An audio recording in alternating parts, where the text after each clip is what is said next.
के सन्नाटे में शिमला की वो पुरानी सड़क जो विशिंग वेल के करीब से गुजरती थी, वहाँ जाना सख्त मना था।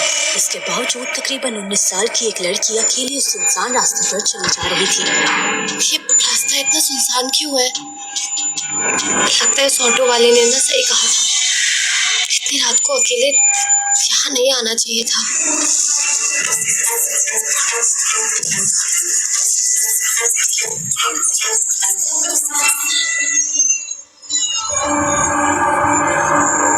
यहाँ तो कोई भी नहीं है, फिर वो कदमों की आवाज।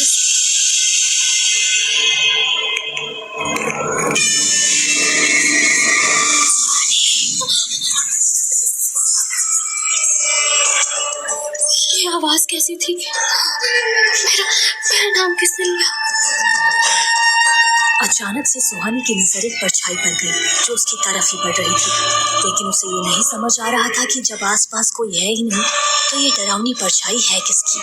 वो बहुत डर गई थी, इसीलिए घबरा कर और भी तेज चलने लगी।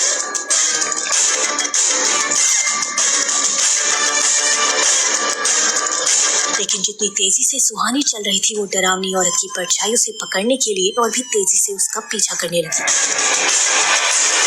वो साया उसे पकड़ने ही वाला था कि तभी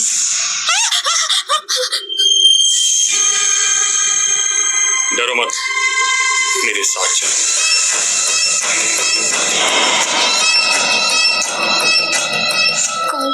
कौन है आप? चुपचाप मेरे साथ चलती रहो। इसके जूते, वो डरावनी औरत की परछाई तो कहाँ गायब हो गई?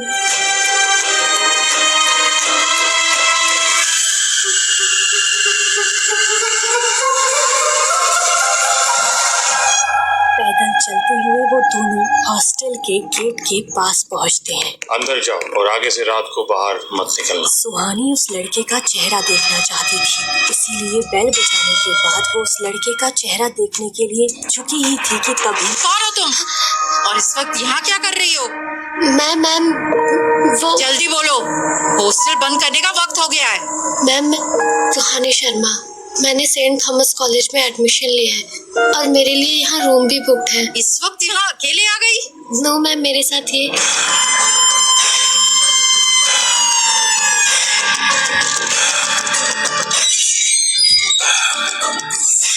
किसे ढूंढ रही हो तुम? जिसके साथ मैं यहाँ आई हूँ अभी तो यही था। यहाँ तो कोई नहीं है। जब मैं यहाँ आई तो तुम अकेली खड़ी थी।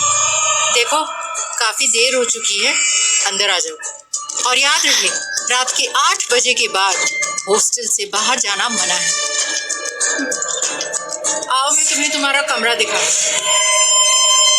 कौन था वो लड़का? क्या कोई था जो छुपकर सुहानी के ऊपर अपनी नजर रख रहा था? हॉस्टल की वार्डन काफी स्ट्रिक्ट थी, उनसे हॉस्टल की सभी लड़कियां डरती थी।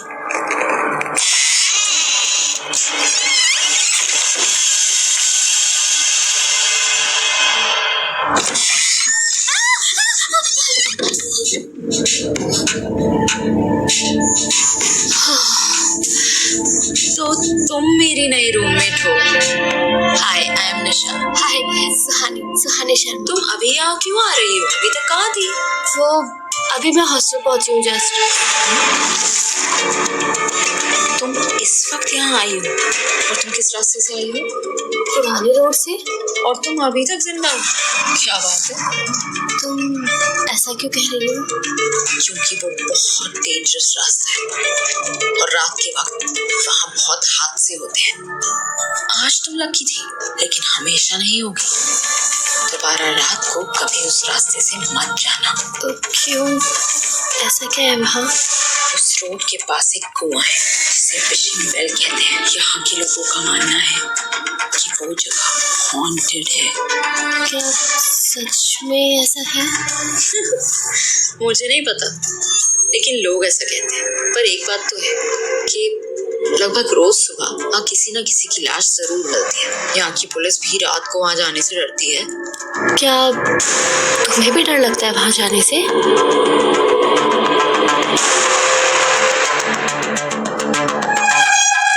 हमारी तुम्हारी वार्डन की भयानक शक्ल के अलावा मुझे दुनिया में किसी चीज से डर नहीं लगता।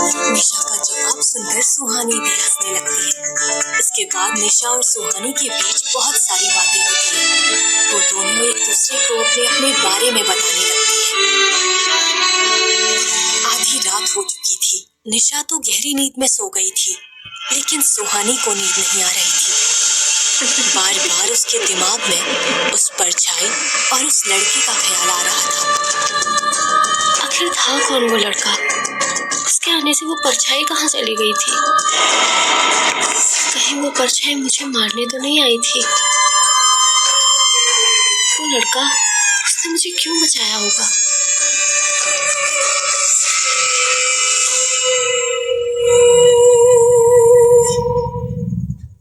दूसरी तरफ पुरानी रोड के पास वाले कुएं पर एक औरत पहुंचती है। उसके एक हाथ में एक छोटा कैमरा और दूसरे हाथ में एक टॉर्च था। ऐसा लग रहा था कि वो कुछ छानबीन करने के लिए वहां आई है।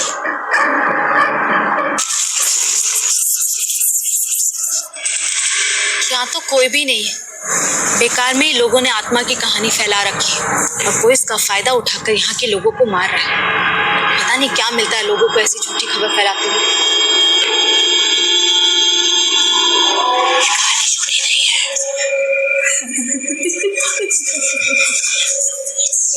किसकी आवाज है? नहीं, ये सब मेरा वहम है। मैंने यहाँ के बारे में इतना सुन रखा है, इसलिए ये सब मेरे साथ हो रहा है। मुझे अपना काम करना ही होगा।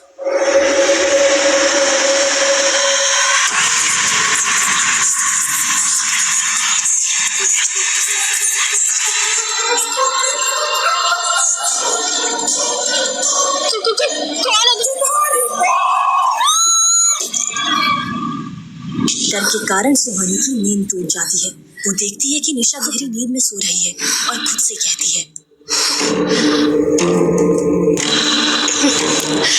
ओह गॉड, कितना भयानक सपना था। ऐसा लग रहा था जैसे सब कुछ सच में हो रहा है। वो औरत, वो साया, कितना भयानक था।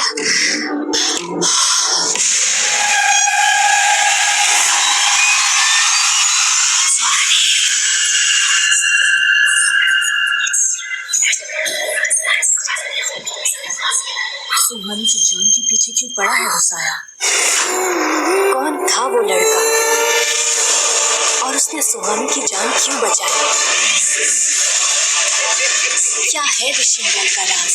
जानने के लिए सुनते रहिए हमारी सबसे खौफनाक कहानी साया, अ कर्स्ड लव स्टोरी, सिर्फ पॉकेट FM ऐप पर, वो भी बिल्कुल मुफ्त।